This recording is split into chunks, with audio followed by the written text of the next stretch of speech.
were you offended that Daniel Jones was compared to you? Offended? Absolutely not. That only enhances my legacy. I appreciate it, Daniel Jones. Thank you, Daniel Jones. But for him, man, anytime I see a quarterback break outside of the pocket, especially on a zone run, a guy like Daniel Jones, where you don't expect to see that, and that was shocking to everybody. But he did it last year, showed that he had some wheels. If he do more running than throwing, he might stick around for a longer period of time in the National Football League. But shout out to Daniel Jones. It was an amazing run, and I hope to see more of that out of him throughout the rest of the season. Okay, Michael, go bigger picture now, because my partner across the table and I go back and forth. I got the Cowboys. He's got the field in the NFC East. You got your Eagles. You got Washington last night. You even have Daniel Jones. Right now, who is the best team that you have seen so far in the NFC East? Right now, I got to go with the Philadelphia Eagles. Ooh. And, I'm not being biased and just telling the truth. They went into Atlanta last week and they took care of business against the Falcons. I didn't think they would beat them by that big of a margin, but they did. They looked well put together. They played with structure. We got the quarterback. We got the receivers. The offensive line played great. Our defense got pressure on the quarterback. And, we're a sleeper right now. And the guys celebrated in the locker room. They had a good time after this win. And they should be enjoying, the fruits of their labor right now after everything they've went through in the offseason. So, they flew under the radar, didn't get talked about a lot, but they made a statement week one. So right now I'm going with the Philadelphia Eagles atop the NFC East. Everybody else just got to catch up. It looks promising, but they got to catch up. Mike, when you mentioned Daniel Jones, he's not you, he's not Lamar, he's not Kyler. But because he's white and can run. Skip, it's like a white DB. When you see a white cornerback, Jason Sehorn, people are oohing and ahhing because they don't see that. Scott Case, I think the Washington football team has one on their roster. It's so few and far between that we see guys outside to be able to do. So to see a guy run like, it was like Steve Young in the 80s, in the 90s. He was the only one that could do that. So when we saw it, it was like, man, Steve Young got wheels. I tweeted last night, man, Daniel Jones can scoot. But we didn't even know that from college. I didn't know that. No. And he ran 4.8 at the combine. I didn't know that. I didn't know he could run like that. No. And Mike, you see, he's pulling away from DB. The DB, the safety tried to get, he walking away from him. Okay, Landon Collins couldn't catch him. He's 6 feet 5 inches tall. Yes. Man, look at this. Man, he about to break Landon Collins might pull a hamstring. Whew. Go ahead, Mike. That's what blew me away about that play. Landon Collins not being able to catch him and then I started to think, is that the reason he's not in New York anymore? Because that's where he started out at, and he's on the other side now, and I got outran by Daniel Jones. I got a lot of respect for Landon Collins as a safety, but you got to make that play. Yeah, running away, Lamar Jackson pulling away from you, Kyler Murray pulling away from you, okay. But this guy's really thought of as a pocket quarterback. Most of these guys are thought about as pocket quarterbacks. But for me, Mike, I like the Eagles. I like what I saw of the Eagles. But you know what? Can I really buy into them? Because Atlanta's going to be really bad defensively.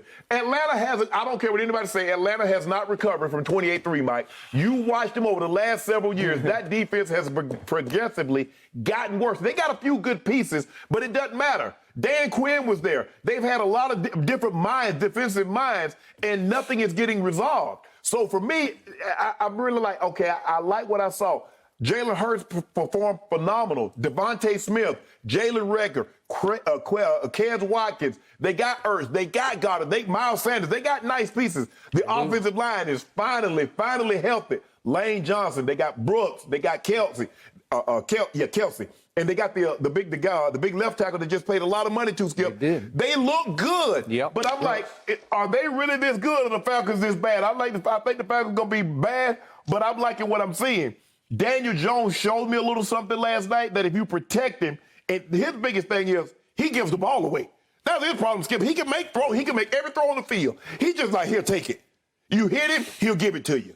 And Heineke, I like what I saw with Heineke, but I don't know about you, Mike, but I've been very disappointed thus far in what I've seen with the Washington football team's defense. I thought they would be better. Yeah. I just watched the team, the opening day, get the ball back with 6 minutes and 43 seconds. and they ran the clock out against that defense. You got to give him back. Give it credit now, Skip. I'll give him credit last night because they needed to keep him out of the end zone, keep the Giants out of the end zone. And they gave him 3, and they kicked the field goal, and they held him, and they ended up kicking the field goal to win the game. But right now, since I got the field, I don't really have to pick a team right now. I feel very good. I feel very good about my 5 cases that I'm going to be sipping on. My turn. So, back to Michael Vick's first point about Philadelphia. It's going to come down to who has the best quarterback. And as a lifelong Cowboy fan, I do not fear Taylor Heineke. I know he had his moments last night. I do not fear Daniel Jones. He had his moments last night. And for 6'5", he's got easy speed. Like easy. He looks like he runs 4.5. But I don't fear him long term. I have been a Jalen Hurts fan for years. Shannon knows this. I fought for him when he was in college. I fought for him before the draft, and I applauded the Eagles for trading up for him in the draft because as soon as they got him, I said he will be a better performing quarterback. I'm not saying in a vacuum that he's better than Carson Wentz when you look at tangibles, but Hell, in the vacuum, he might be better now. Hey, he might be better. But to me, the only quarterback I fear, other than my quarterback, obviously, is Jalen Hurts, because he is the real deal. He is serious business. That team will go as far as Jalen Hurts can take them, and I think it's going to come down to Dallas and Philadelphia for the division title. Well, then I trust Philly. Okay. Now, the question is, we just saw last week, Mike, we saw the 49ers defense. We thought they were going to be pretty good. We saw Jared Goff go get 338 yards and 33 points against that defense. So, really, how good is it? The thing with Jalen Hurts, Jared Goff got the yards, but Jalen Hurts, you better make him, Skip, make him a thrower. Don't let him become a runner and a thrower. Guys like Michael Vick, Mike, I love you, but I'm going to make you throw the ball from the pocket. I ain't letting you get outside. I'm not going to let you run and then keep me on my heels, and the next thing you know, you running 55 yards. The next thing you know, you outside the pocket, throwing it over my head. I'm going to keep you in that box so I can keep my eyes on you, and I'm telling him, level off. Do not run past Jalen Hurts, because if you run past him, he's going to jump out the window, and he's going to be gone. And he's going to look like Landon Collins chasing Daniel Jones last night. So you better not run past him. Yeah. Well, the thing is, right now, you got quarterbacks like Hurts and offenses across the National Football League where, it's run and pass. They can beat you with the run, they can beat you with the pass, zone reads and everything that comes along with it. And Jalen Hurts just happened to be a guy who can run and pass. So you can't really game plan for him and say, I'm going to shut him down and make him pass the ball against us, because once you start to do that, they hit you with a couple of concepts, then they running it. Now you got the defensive coordinator in the bind, and that's just what it is. That's just the framework of the offense. But it's just not about Jalen Hurts. Devontae Smith is an asset that he can lean on. He creates separation. He's going to give problems to the defense. But let's just be clear, this is not the Atlanta Falcons defense, the San Francisco 49ers. It'll be a different type of pressure, not just in terms of the game and how it needs to unfold. Pressure up front, pressure in the secondary. It's going to be a different ball game as far as the competitiveness. So this will be a good test for the Philadelphia Eagles. Can't wait to see how they respond, especially after the big win last week. So, Michael, I think your Eagles will win this game at home against the 49ers. And I think the 49ers are on the verge of a quarterback quandary, depending on how healthy Trey Lance gets. But I wanted your input on this because for the first time so far this season, Jimmy G voiced a little frustration last week with having to share some snaps with Trey Lance. They drove it all the way down to the 5-yard line. All of a sudden, he's like, Trey Lance is going to come in and throw the touchdown pass? Yeah, we told you that. Yeah, okay. Well, he doesn't love it. Yeah. Michael, how do you feel about that? Would you not love it if you were in his shoes? I wouldn't like it at all, because the more Trey Lance come in and have success, the more the fans going to be cheering for him to come in and be a guy who can take over the offensive side of the ball. Jimmy G has a ton of pressure. And like I said last week, it's just a different football reality for this guy. It's not the easiest thing to do to come into a game and play a game knowing that the guy who's going to, be your predecessor is on the sideline and waiting for you to make a mistake. Now the pressure is magnified. They tried to, go to a 2-quarterback system in the preseason. That's just not going to work. Rhythm is everything. So Jimmy G just has to perform at a high level. Any slip-ups, unfortunately, he could be getting a hook. Guess what, Mike? I agree. He should be unhappy with having. But guess what? If you don't mind me asking, why is Trey Lance in San Francisco? Give me one reason why Trey Lance is in San Francisco. Because Jimmy G can't stay healthy and he turns the football over. It's his fault that Trey Lance is there.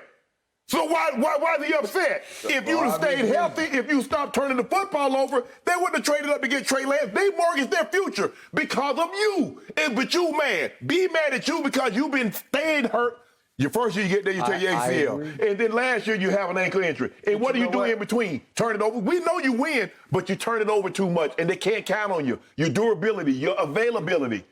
They say, nah, we don't see enough. You know where this is heading. Yes. It's heading to Trey Lance. Yes. Okay. Obviously, but like I say, Jimmy G got the ball in his hands. Everything is in his control. There's no excuses. And you don't want it any other way other than to have no excuses when it's all said and done, because ultimately you make all the decisions at the line of scrimmage, and the success of the San Francisco 49ers is predicated on how well he played.